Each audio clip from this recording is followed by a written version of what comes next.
Welcome to the Fairy Tale God Divine Intervention Show with your host, Shirley Inkton, and storyteller of the Most High God. Thank you for looking at this episode, or EP is what we call it, of the Fairy Tale God story. I always like to begin at the beginning. And at the beginning of this assignment, we are taken to March the 15th, 2020, when I had a divine visitation from God. And God revealed a number of things to me. But one of the things that God said to me was He likened, or God likened my life to that of a fairy tale.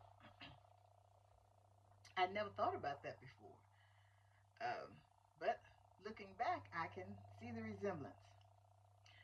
And then God said to me that God's people view Him or perceive God as a fairy tale, a myth.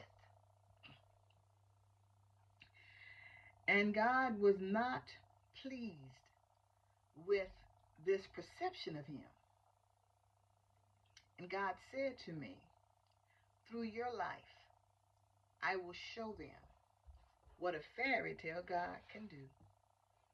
Well, that's how we are where we are today. That's how I am here, uh, following the divine orders of the Most High God. We are talking about faith versus fear. And we know that in Paul's letter, second letter to Timothy, he reminded Timothy that God had not given us the spirit of fear, but of power and love and a sound mind. And as believers, as Christians, we must walk in this faith. We must believe this even when it doesn't look that way in the natural eye.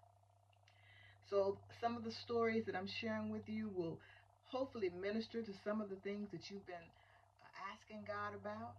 God is not a respecter of person. Believe me, you cry out to the Lord, He will hear you and He will answer, will give you whatever it is that you need, and won't give you what you don't need. So sometimes we get upset because God does things that we don't want God to do, but we have to always remember that God is the potter and we are the clay.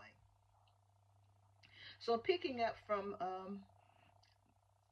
our last, I think it was EP 8, the number 8, letter A. So I left the pastoral charge in 2017, if I am not mistaken. And I did not work at all during that time. Um, I had some doctor's appointments that I had to keep, and there weren't real good reports. Nobody really knew what was going on with me. But my primary care physician told me that I needed to change my lifestyle um, if I wanted to be here a little longer. And you know, after so many warnings, we understand that God has a way of speaking to us through others, and so I did. But financially, it was very difficult. I had, you know, figured I would have to put my house on the market because I had a lot of bills, you know. So God allowed me to be in Texas visiting my children, and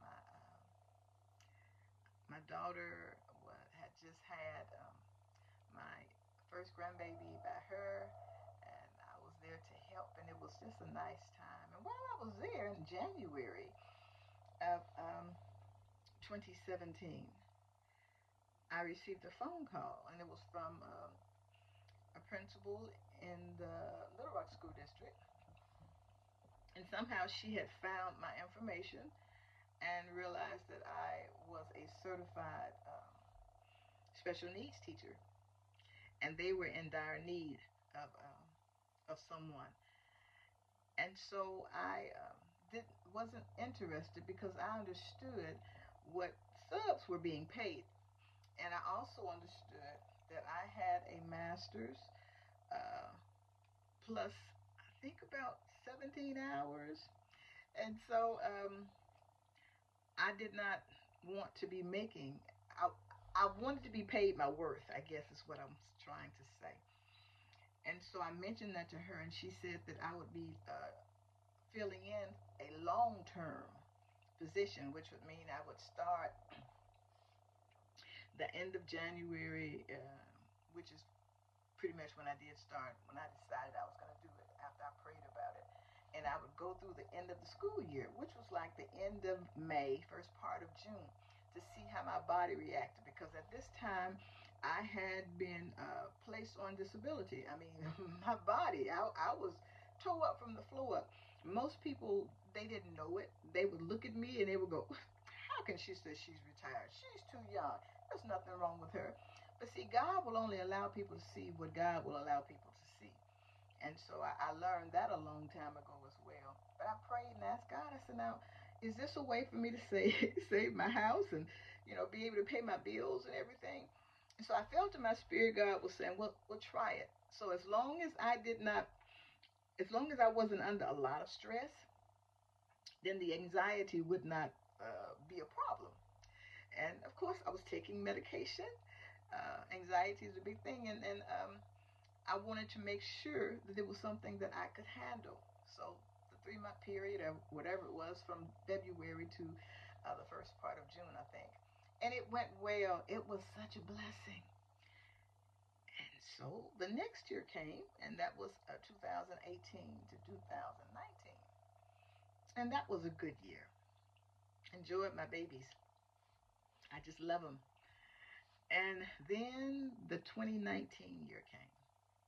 Now, at this time, I'm not pastoring because I've come out and, I'm waiting on God to give me the green light to go back into the pastoral ministry.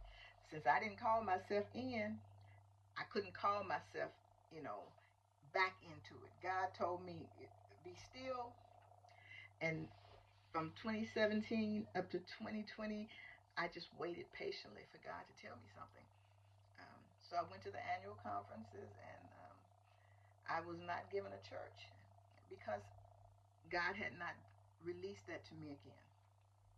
But in 2020, the annual conference the Arkansas annual conference of 2020 is when God released me. And I want you to know, when I tell you, I wouldn't trade my God for a play pretty. That's what the old folks used to say. Now I'm one of them, but that's okay. I thank God for being able to say I'm 66 years old and seasoned. But I wouldn't. I mean, God is so awesome. God always looks out for us, even when we're not looking out for ourselves. So 2020 came, and it was time for the annual conference. And so everybody's saying, well, Shirley, you're going back in the ministry this year. You're going to get a church or whatever. And I couldn't do anything because I was on hold. And I've learned if I step out of my lane and do things on my own, then God expects me to finish it on my own. And I can't do that. I mean, no. And at that point in my life, with all the other challenges going on, I just could not do it. And so I was waiting patiently. And God is faithful. And I can't wait to tell you what and how God did what he did, or how and what God did what he did. I'm just so excited, but I can't tell you now because it's almost 10 minutes, and I promised you I would keep you within the 10-minute time span. So just hold tight. I'm coming right back to you. Okay, next episode.